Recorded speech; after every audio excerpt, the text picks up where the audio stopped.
The Battle of the Labyrinth in the fourth book in the Percy Jackson series seems to be one of the favorites among fans. Although the story kinda has a spiraling epic tone to it, in terms of new characters introduced to the series, they're limited, especially ones that are really important here. Still today, we are going to be tackling some of the characters who are prevalent in this book, as well as some we didn't get to in the last couple videos. But before we get started, I'd like to thank today's sponsor, Surfshark. Surfshark is a VPN that allows you to protect your data from being breached, which is great, but I mainly use it to switch over to my IP address so it appears like I'm from other countries, so I can watch different movies on Netflix. Like if you ever wanted to revisit the terrible films of Percy Jackson, you'd be forced to go over to Disney Plus and pay for that subscription. Or you can change your IP address with Surfshark and appear from South Korea, where you can watch Sea of Monsters where it's available to watch right now. I would suggest watching a better film, but Surfshark gives you that opportunity to watch whatever you'd like, no matter the country. Either way, without even switching your IP, it just makes sense in today's age to put up that barrier to protect your data on your computer. And Surfshark allows you unlimited devices. So use promo code BrianSeeker to get 83% off and an extra 3 months free. They give you a 30-day money-back guarantee, so there's no risk in trying right now. So go to the link in the description below for more details. But for the castings, today we are tackling Paul, Daedalus, Juniper, May, and Rachel Dare. So let's cast Percy Jackson and the Olympians.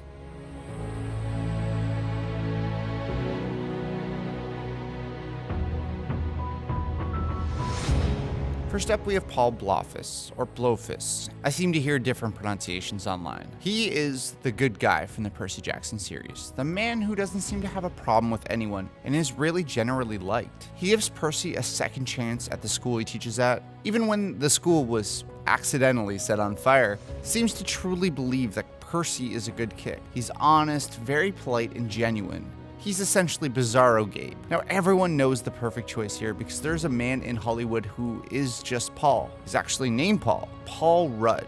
I mean, how could you ever hate this man? Even in a talk show about hot sauce, he feels like he's supporting me in my dreams. Look at us. Hey, look at us. Look at us. Huh? Who would have thought? Not me. He has that wonderful good guy nature while still being loving and really fits into that teacher archetype. I think he would fit perfectly with the Percy and the Sally I've casted and really knock this one out of the park. We accept the love we think we deserve. Can we make them know that they deserve more? We can try. So Paul Rudd as Paul Blofis.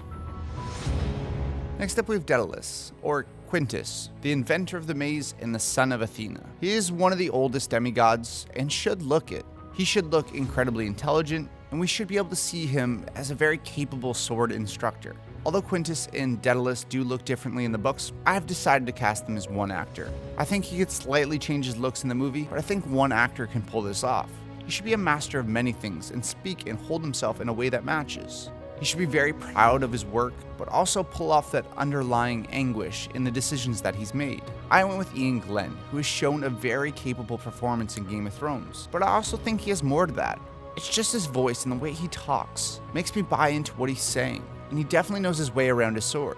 He perfectly depicts that inner turmoil that we need as well. But you did forgive, despite my failures. When I heard you named Tyrion your hand, it broke my heart. So Ian Glenn as Daedalus. Next up we have Aphrodite, a character who I definitely missed out on the last video, and is kind of tough here, because Aphrodite kind of changes depending on the person who is viewing her. Still, I think we do need one main actress to be her true form, and then when she appears in scenes with different actors, you would see the point of view of the character looking at her, and she'd change. I end up going with Margot Robbie, who is definitely one of the most beautiful women in Hollywood. She could definitely portray Aphrodite, but also that intelligence and a temperamental nature to her. She wouldn't just be flirty and beautiful. She'd bring a fully realized character here.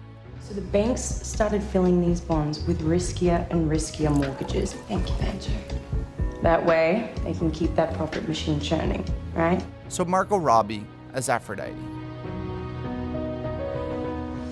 Next up we have Juniper, Grover's girlfriend and a nymph. She is sweet and very loving, but often can get jealous of Grover. Juniper's skin has a greenish tone, especially when she blushes. She has amber hair and is described as being quite pretty.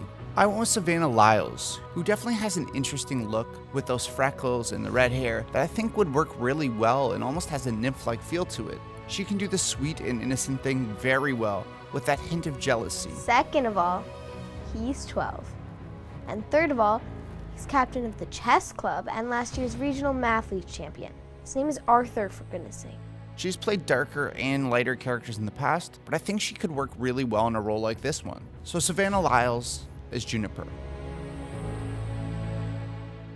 Next up we have Meg, the mother of Luke, and a character who has a lot of story, even though she isn't the most prominent character. She's incredibly important for Luke's backstory, and honestly, I could see an entire episode being devoted just to this character. I want an actress who can shine here and really show that transformation. I want someone who could sell mistaking every boy she meets for Luke and wandering around making burnt cookies. There's a real sadness to this character.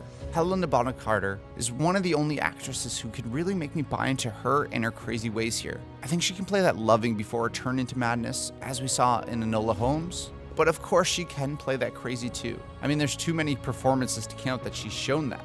But I think she can bring, honestly, a very true nature to this character. But I also feel like she can undersell this, play this character with that sadness, and really feel like someone who has lost their way. So Helena Bonham Carter as May.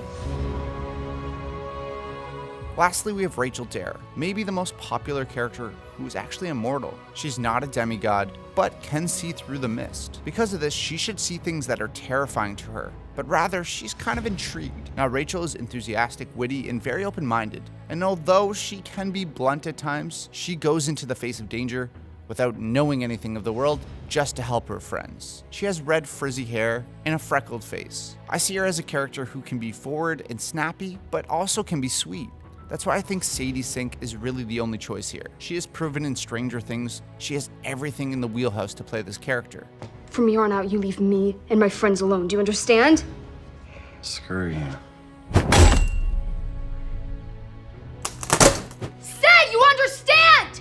Say it! She's actually only 1 year older than the character should be, and honestly looks like a spitting image of her. She shows she can have that snappy tone to her, but also be sweet. I believe you saw some super weird stuff, totally. But you said Mike has sensed you in there before, right?